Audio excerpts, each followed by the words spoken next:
दौरा? नाही, आज साधारण सकाळी 10 वाजता आम्ही सुरुवात केली. सुरुवातीला मी मोहोळच्या सगळ्या मतदार बांधवांशी बोललो. आमचे मोहोळमध्ये साधारण भारतीय जनता पक्ष म्हणून आमचे 37 मतदार आहे. 37च्या 37 मतदार आम्हाला भेटले. त्याच्या अधिक 10 मतदार आहेत. त्यातले 9 मतदार आमच्या सहकारी पक्षाचे आहेत, ते आमच्या सोबत आहेत आणि एका मताची चर्चा राहिलेली आहे, एवढाच विषय आहे. तिथून आम्ही माढ्यात गेलो. माढ्यामध्ये जाऊन मी आदरणीय रणजित दादांना भेटलो. रणजित भाईंशी चर्चा केली. सावंत सर सोबत होते, त्यांच्याशी चर्चा झाली. त्यांच्या सगळ्या मतदारांशी आम्ही भेटलो. त्यानंतर संजय मामांची भेट झाली. संजय मामा सोबत चर्चा झाल्या. त्यातून पुढे गेल्यानंतर कोडवाडीत जाऊन डिकोळ्यांशी चर्चा केली. त्यांनी आमच्या सोबत राहण्याचा निर्णय घेतलेला आहे. त्यानंतर आदरणीय संजय जयवंतरावजी जगताप यांना भेटलो. त्यानंतर आदरणीय रश्मीताईंच्या इथं बैठक झाली. तिथून पुढे आम्ही नारायणआबांशी भेटलो. म्हणजे जवळजवळ त्यानंतर करमाळ्यामध्ये आम्ही नगराध्यक्ष सावंतांच्या घरी गेलो. त्यांनी आपल्या पाठीशी त्यांनी स्वतः आग्रहानं घरी बोलवलं होतं आणि त्यांनी ताकदीने सांगितलं की आम्ही सगळे सोबत आहोत. त्यामुळं करमाळ्यामध्ये पैकीच्या पैकी मतं पडतील. माढ्यामध्ये 2-3 मतं सोडली तर पैकीच्या पैकी मतं पडतील. साठे साहेबांच्या आम्ही घरी गेलो. आमच्या मिनलताईंच्या घरी जाऊन त्यांनी ठामपणे सांगितलं की आम्ही आमची 13च्या 13 मतं घेऊन आम्ही तुमच्या सोबत आहे. आणि तिथून पुढे बघितलं आपण की त्याच्या पुढे अजून आल्यानंतर आज आपण माळशिरसमध्ये आम्ही आता आलोय आणि इथं आल्यानंतर आपण बघितलं की साधारण 14 मतं आमची इथं उपस्थित आहेत. नातेपुतेची माळशिरसची 14 मतं इथं उपस्थित आहेत. महाळुंगचे जवळजवळ 12 मतं इथं उपस्थित आहेत.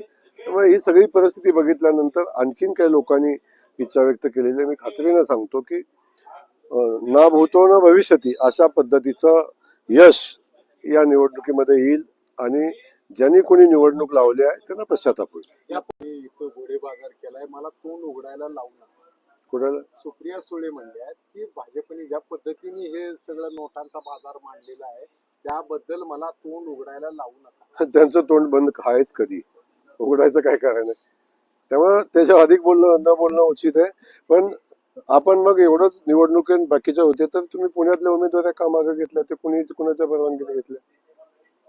मग तेव्हा कितीचा घोडे बाजार केलाय त्यांनी, याची माहिती त्यांनी दिली पाहिजे ना. तेव्हा आपल्याला अधिक बोलायचं नाही, तो त्यांचा विषय. प्रचारकांपैकी कोण दिसत नाही म्हणजे अरे बिलकुल, आताच माझा प्रशांत मालकांचा फोन झाला. त्यांची इथं यायची इच्छा होती पण त्यांना निरोप उशिरा गेला. उद्या राजाभाऊ आणि प्रशांत मालक प्रचारासाठी बाहेर पडतात. उद्या सांगोला त्याच परिसरामध्ये प्रशांत मालक पण स्वतः या प्रचाराच्या मोहिमेमध्ये सहभागी होत आहेत. आम्ही 100% आम्ही सोबत आहे, काही की चिंता करू. रोहित पवार 12 तारखेपासून पंढरपूरला आंदोलन करायला कर्जमाफी दिली, ती फसवणूक झाली. शेतकऱ्यांना सरसकट 2 लाख रुपयाची कर्जमाफी द्यावी अशी त्यांची मागणी. आता त्यांना कर्जमाफी झालेली कदाचित त्यांना माहिती नसावं. सध्या ते दिल्ली वाऱ्या जास्त करतात, त्यामुळे महाराष्ट्रातली माहिती कमी असावी. कर्जमाफीच्या संदर्भातला निर्णय घेतलेला आहे आणि कर्जमाफी शेतकऱ्यांच्या खात्यावर येईल. त्यामुळे त्यांनी फार चिंता करायचं कारण नाही. त्यांचं ते विमान प्रवास चालू आहे, तो करावा त्यांनी. काँग्रेस पार्टीचं काय अन्नत्याग आंदोलन होतंय? अन्नत्याग आंदोलन सुप्रिया सुळे म्हणतात करून येतो. सुप्रिया सुळे म्हणतात रोहित पवारांनी अन्नत्याग आंदोलन करून येतो. भावाचं बहिणीवर प्रेम असतं, ते चालू असतं. काँग्रेस पार्टीचा हे झालं दिल्लीत काय आंदोलन नाही, आंदोलन त्यांनी केलं तर आंदोलनात तुम्ही बघितले काय परिस्थिती होती. त्यामुळं हे आंदोलन कुणाचं होतं, ह्याच्या मागचा मास्टर माइंड कोण होता, ह्याच्या मागं कोण होतं, याचा विचार केला तर आपल्या सगळं लक्षात येईल.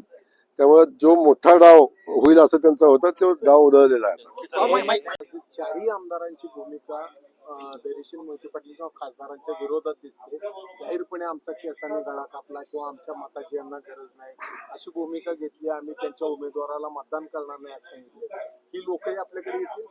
नाही, आपण बघितलं असेल की साधारण फॉर्म भरायलाच आदरणीय नारायणआबा आमच्या सोबत होते. बाबासाहेब देशमुख जी आमच्या सोबत होते. त्यानंतर जानकर साहेबांची भूमिका अशी काय मला माहिती नाही, यांच्यातला तो विषय आहे. परंतु ही निवडणूक बिनविरोध व्हावी अशा पद्धतीची त्यांची भूमिका होती. आणि पलीकडे जाऊन बघितलं, अभिजितजींचा मला फोन आलता की भाऊ आम्ही तुमच्या सोबत आहे आणि त्यांनी भेटीची इच्छा व्यक्त केलेली आहे. मला हे सगळ्या लोकांनी आमच्या सोबत आम्हाला पाठिंबा देण्याचा निर्णय घेतलाय. यांनी का घेतला हे त्यांना माहिती असावं. परंतु ज्यांच्या जवळून ही लोक आज बाजूला होत आहेत किंबहुना या उमेदवारीच्या कडे पाठ फिरवत आहेत याचं आत्मपरीक्षण ज्यांनी ही निवडणूक लावली त्यांनी केलं पाहिजे. त्यामुळे लोकशाहीमध्ये निवडणूक लढण्याचा अधिकार सगळ्यांना आम्हाला माहिती आहे.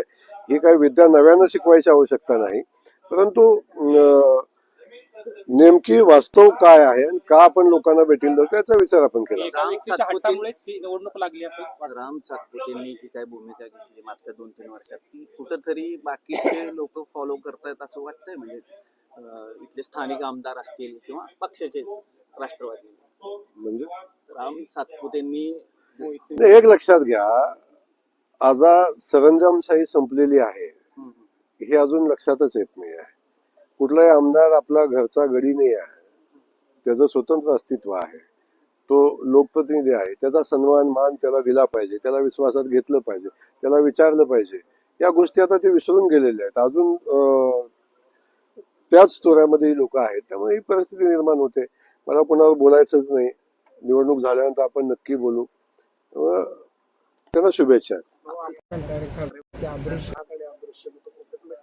काय जादू होणार आहे आकडेवारी बघितली तर? मी तुम्हाला सांगतो, 22 तारखेला निवडणुकीचा निकाल लागल्यानंतर अदृश्य शक्ती कुणाच्या पाठीशी आहे? माझ्याकडे अदृश्य शक्तीच नाहीये, माझ्याकडे दृश्य शक्ती आहे. अदृश्य काय असायचं कारण आमच्याकडे दृश्य शक्ती आहे. मग आपण बघितलं असेल की एखादं दुसरं तिसरं मत सुद्धा एका मतदारसंघात मिळवायला अडचणील अशी परिस्थिती आहे आणि सगळे ओपन आहेत. असं कोण मागं येऊन किंवा असं लपून छपून कोणच नाही. त्यामुळं माझ्याकडं अदृश्य शक्ती नाही, माझ्याकडं दृश्य शक्ती आहे आणि ती परिस्थिती बघूनच आम्ही निवडू. म्हणतायत भाजप त्यांच्याकडे देऊन मी पुढे जाणार आहे. आजच्या माळशिरस विधानसभा मतदारसंघ आणि तालुक्यातील विधान परिषदेच्या निवडणुकीच्या अनुषंगानं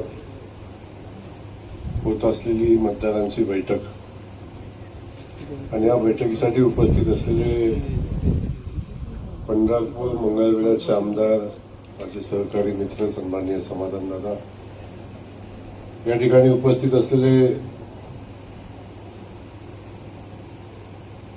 सोलापूर स्थानिक स्वराज्य संस्था विधान परिषदेचे उमेदवार आणि एक लढवय्या नेता, सर्वसामान्य माणसांसाठी कायम संघर्ष करणारा माझा सहकारी सन्माननीय राजाभाऊ, या ठिकाणी उपस्थित असलेले आपले दुसरे एक वेगळी ओळख स्वतःची निर्माण केली आणि प्रचंड मोठा संघर्ष उभा करून प्रस्थापितांना सातत्यानं जमिनीवर येऊन काम करायला भाग पाडणारे माझे दुसरे मित्र सन्माननीय रामभाऊ सातपुते, आमचे जिल्हा परिषद अध्यक्ष आहेत. पलीकडं जिल्हा परिषदेचे आमचे सभापती आणि आपले भारतीय जनता पक्षाचे अध्यक्ष चेतनसिंह केदारजी, बाबाराजे देशमुख, आप्पासाहेब देशमुख आणि सगळेच नेते मंडळी, सगळ्यांची नावं घेत नाही, तर सगळ्यांची क्षमा मागेल. आज भाषणाला उभा राहिलोय कारण सकाळी मला वाटतं 10 वाजल्यापासून आम्ही सुरुवात केली आणि मोहोळ, माडा, करमाळा हा सगळा परिसर करून आता माळशिरसमध्ये या ठिकाणी आलोय. आणि या ठिकाणी आल्यानंतर बाबाराजेंनी आता प्रस्तावित केलं आणि त्यांनी सांगितलं की इथली परिस्थिती काय आहे.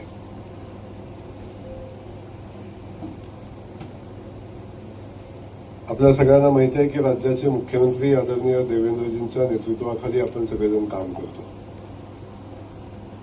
अनेक मजबूत महाराष्ट्र घडवण्याचं काम त्यांच्या नेतृत्वाखाली चालू आहे.